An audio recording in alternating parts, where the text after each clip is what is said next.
A conquista do Flamengo sobre o Fluminense na final do Campeonato Carioca de 2026, decidida nos pênaltis, é daquelas vitórias que dizem muito mais do que apenas um título estadual. Ela representa um momento simbólico de reconstrução e reafirmação de força do clube no início da temporada. O clássico terminou 0-0 no tempo normal, em um jogo extremamente truncado e tenso no Maracanã. Como costuma acontecer em finais de Fla-Flu, o peso histórico e emocional parecia maior que o próprio futebol jogado. Quando a decisão foi para os pênaltis, apareceu o personagem decisivo da noite, o goleiro Agostinho Rossi, que defendeu duas cobranças e garantiu a vitória rubro-negra por 5-4, assegurando o 40º título carioca do Flamengo. Um título com muito contexto. Esse título carrega um enredo quase cinematográfico. O Flamengo vinha de semanas turbulentas. O técnico Felipe Luiz havia sido demitido de forma surpreendente poucos dias antes da final. O português Leonardo Jardim assumiu praticamente em cima da decisão. E justamente no primeiro jogo de Jardim, o time conquistou o troféu. Esse detalhe muda completamente a narrativa. Em vez de começar o trabalho pressionado por crise ou desconfiança, o novo treinador inicia sua trajetória já levantando um troféu, algo que ajuda a dar legitimidade imediata ao projeto. O peso psicológico do Fla-Flu. O Fla-Flu sempre foi mais do que um jogo. É um clássico histórico do futebol brasileiro que atravessa gerações e já decidiu inúmeros títulos. Por isso, vencer o rival direto em uma final tem impacto enorme.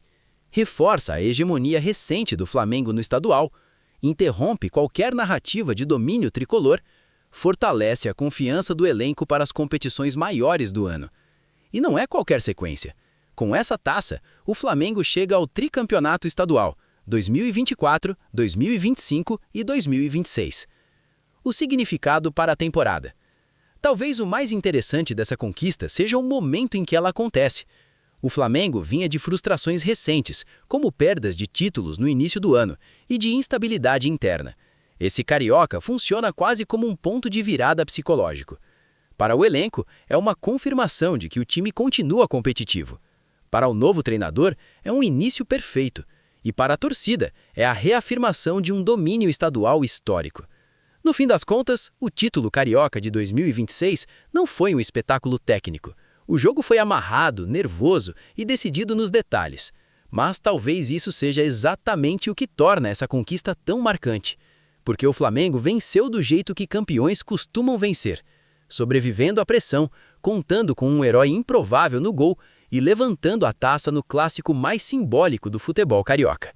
E quando um Fla-Flu decide um campeonato, a vitória sempre ecoa muito além do Maracanã.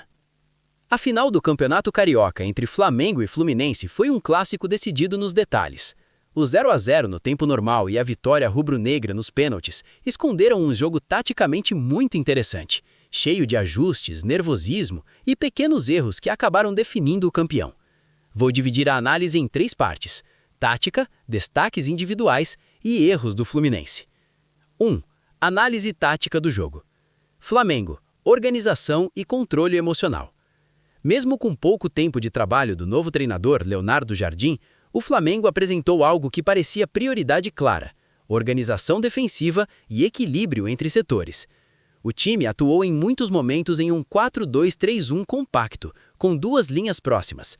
A ideia parecia ser impedir o Fluminense de construir por dentro, fechar os espaços entre meio e defesa, forçar o rival a cruzamentos. Isso fez o Flamengo aceitar ter menos posse em alguns momentos, mas controlar o perigo real do jogo. Outro ponto importante foi a transição rápida. Quando recuperava a bola, o Flamengo buscava acelerar pelos lados, tentando explorar os espaços nas costas da defesa tricolor.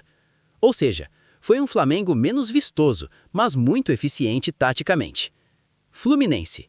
Posse de bola sem profundidade.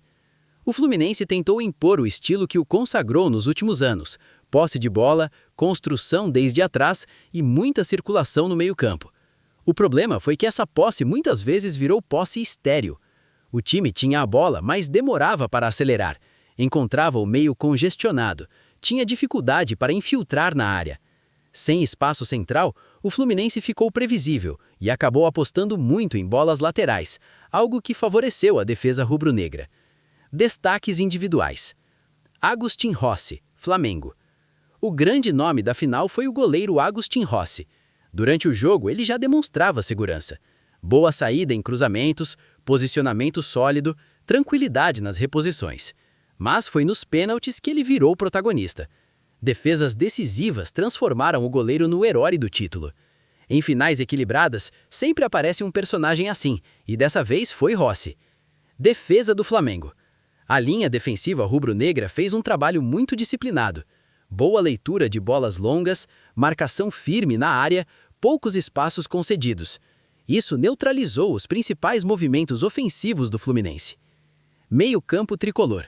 Apesar da derrota, o meio do Fluminense teve momentos interessantes na circulação da bola. O problema não foi a construção inicial, e sim a falta de agressividade na última fase da jogada. Os erros que custaram o título ao Fluminense. 1.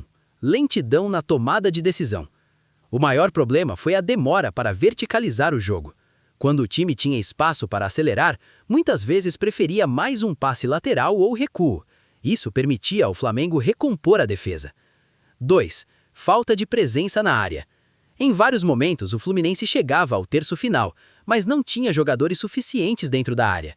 Isso facilitou o trabalho da zaga do Flamengo. 3. Pressão psicológica nos pênaltis. Na disputa final, a diferença emocional foi clara. Enquanto os jogadores do Flamengo pareciam confiantes, o Fluminense mostrou sinais de tensão, algo comum em decisões contra um rival tão pesado historicamente. Conclusão. O título do Flamengo não veio com um futebol brilhante, mas com algo que decide campeonatos: controle emocional, organização e eficiência nos momentos decisivos. O Fluminense teve momentos de domínio territorial, mas faltou o elemento mais importante no futebol moderno: transformar posse de bola em perigo real. No fim das contas, o título carioca de 2026 não foi um espetáculo técnico. O jogo foi amarrado, nervoso e decidido nos detalhes. Mas talvez isso seja exatamente o que torna essa conquista tão marcante. Porque o Flamengo venceu do jeito que campeões costumam vencer, sobrevivendo à pressão, contando com um herói improvável no gol e levantando a taça no clássico mais simbólico do futebol carioca. E quando um Fla-Flu decide um campeonato, a vitória sempre ecoa muito além do Maracanã.